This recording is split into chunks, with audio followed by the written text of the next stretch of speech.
वालेकुम व्यूअर्स। लाओजे की किताब द लिविंग दाओ का चैप्टर नंबर 5 लेकर आपकी खिदमत में हाजिर हूँ, जिसका उन्वान है the immortal laws of nature, कुदरत के लाफानी कवानीन। Heaven and earth are unkind. ये जो ज़मीन व आसमान है, ये बड़े बदलिहाज हैं। ये किसी का लिहाज नहीं करते। They treat everything like the straw dog used in sacrifice. ये हर चीज के साथ वैसा ही सलूक करते हैं जैसे तिनकों का एक गट्ठा सा जब कुर्बानी किसी जानवर की करते हैं तो वो तिनकों के ऊपर उसकी गर्दन और सर रख कर फिर छुरी चलाते हैं। वो उसके नीचे जो तिनके होते हैं,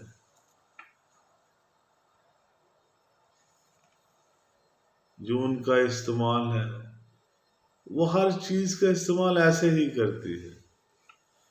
वो अपने मकसद के लिए किसी को भी कभी भी कैसे भी इस्तेमाल कर सकती है,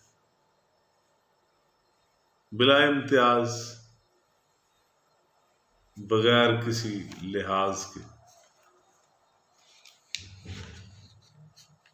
The sage are too unkind. दरवेश भी ऐसा ही बदलिहाज होता है, वो भी किसी का लिहाज नहीं करता।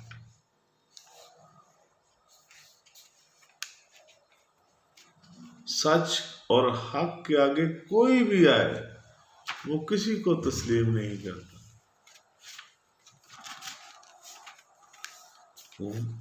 उसके नजदीक भी हर चीज वो तिनकों की मानद है। इससे ज्यादा इस दुनिया की उसके नजदीक कोई अहमियत नहीं। दरवेश इस दुनिया को कोई अहमियत नहीं देता, ये कहने का मतलब है उसका।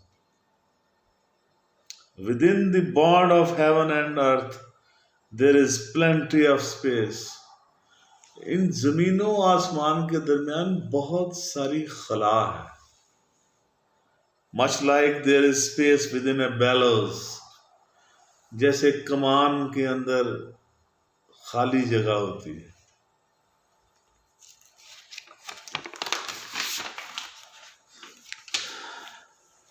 Hollow but unyielding is this space.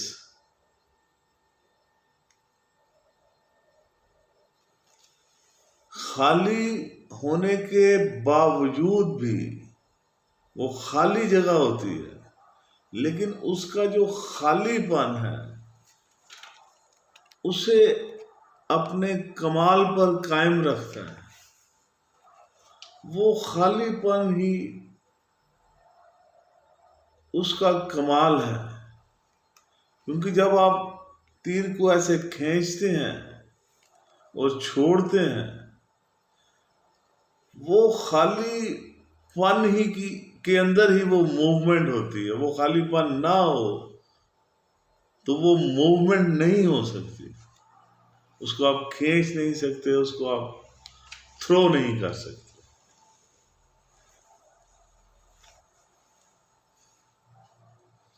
The more you work on it, the more air comes out. जितना आप उसको खींचते हैं, उसके अंदर उतनी खला बढ़ती चली जाती है, उतनी हवा दाखिल होती चली जाती है।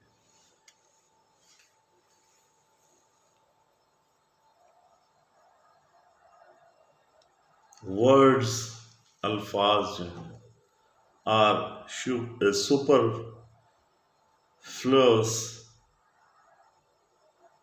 and soon reach their limits. अल्फाज हकीकत पर जायद हैं।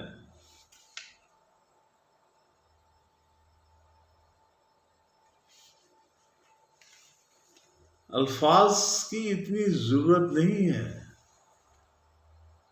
इसीलिए वो जल्द ही अपने अंजाम को पहुंच जाते हैं।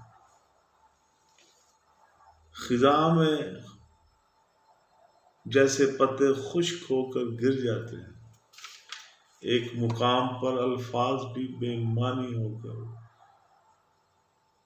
खुश्क पत्तों की तरह झड़ जाते हैं।